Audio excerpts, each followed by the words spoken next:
जनसंपर्क टुडे में आपका स्वागत है। आज की दिन भर की खास खबरों के साथ मैं हूं देवेंद्र ओगारे। आइए नजर डालते हैं जिले की महत्वपूर्ण खबरों पर।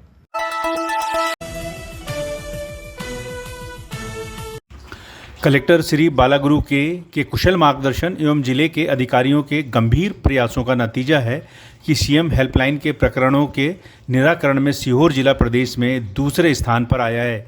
सीएम हेल्पलाइन की 21 अप्रैल 2025 को जारी प्रदेश स्तरीय रैंकिंग में सीहोर जिला ग्रुप ए में दूसरे नंबर पर है। सीएम हेल्पलाइन रैंकिंग के अनुसार सीहोर जिले में माह मार्च अप्रैल में कुल 6088 शिकायतों का 87.29 वेटेज स्कोर ए रेटिंग के साथ निराकरण किया गया, जबकि सीएम हेल्पलाइन के निराकरण में प्रथम स्थान पर रायसेन तथा तीसरे स्थान पर कटनी रहा। खास बात यह है कि सीएम हेल्पलाइन के निराकरण में जिला पंचायत सीहोर पूरे प्रदेश में पहले स्थान पर आया है। कलेक्टर श्री बालागुरु के तथा जिला पंचायत सीईओ डॉक्टर नेहा जैन ने आज जिला पंचायत सभा कक्ष में जिले भर से आए नागरिकों की समस्याएं शिकायतें सुनी और उनके जल्द निराकरण के लिए संबंधित अधिकारियों को निर्देश दिए। जनसुनवाई में सभी विभागों के अधिकारी उपस्थित रहे। मुख्यमंत्री कन्या विवाह योजना के अंतर्गत होने वाले सामूहिक विवाह सम्मेलन के आयोजन की गरिमा और सुविधा को ध्यान में रखते हुए मंत्रिपरिषद ने संभाग एवं जिलों में आयोजित सामूहिक विवाह सम्मेलन में सम्मिलित विवाह जोड़ों की संख्या निर्धारित करने का निर्णय लिया है। अब जिलों में होने वाले विवाह सम्मेलन में न्यूनतम संख्या 11 तथा अधिकतम 200 जोड़ों की संख्या निर्धारित की जाएगी। जिले की खबरों के बाद अब चलते हैं प्रादेशिक खबरों की ओर। मुख्यमंत्री डॉक्टर मोहन यादव की अध्यक्षता में आज मंत्रालय में कैबिनेट की बैठक आयोजित की गई। इस बैठक में कई महत्वपूर्ण निर्णय लिए गए। मंत्रिपरिषद द्वारा लिए गए निर्णयों के बारे में डिप्टी सीएम श्री राजेंद्र शुक्ल ने विस्तार से जानकारी दी। जैसा कि हम सब जानते हैं कि चीता के मामले में जो लंबे समय से संघर्ष चल रहा था, कोनो अभ्यारण्य में बहुत ही सफल तरीके से चीतों को लाया गया और उनका वंश वृद्धि भी बहुत सफलतापूर्वक सफल रही है।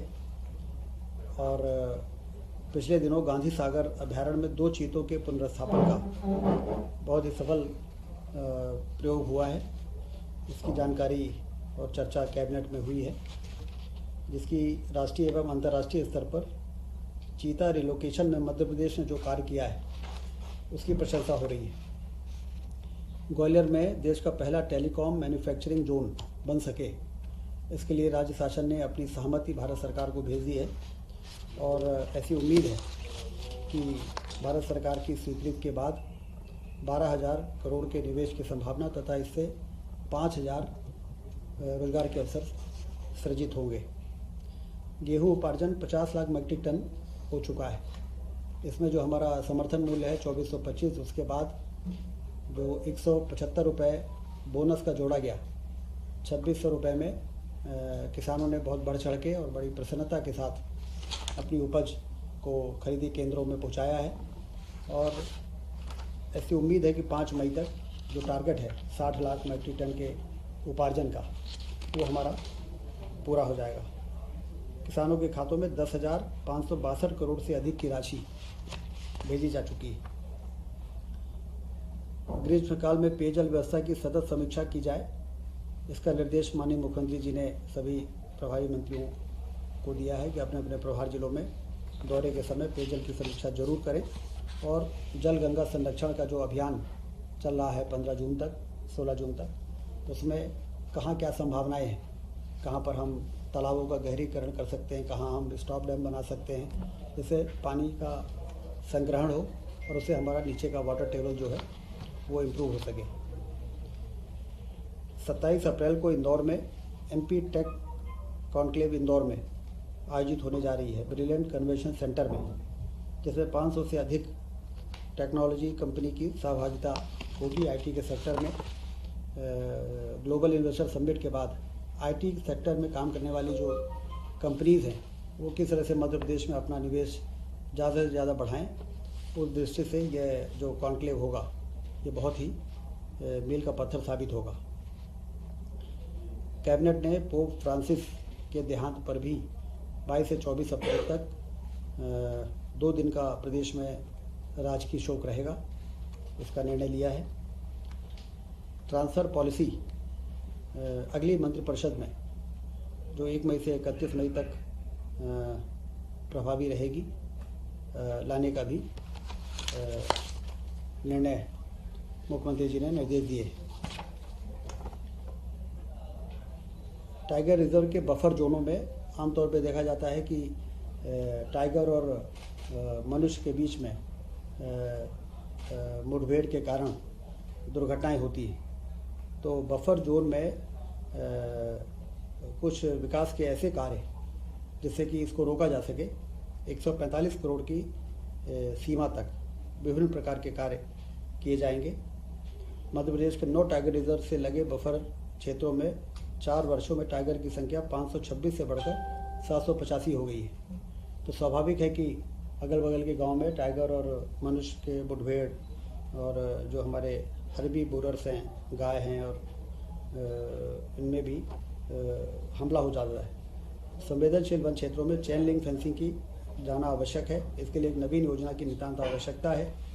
इसको ध्यान में रखते हुए 25, 26 और 27, 28 3 वर्षों में 145 करोड़ रुपए खर्च किए जाएंगे।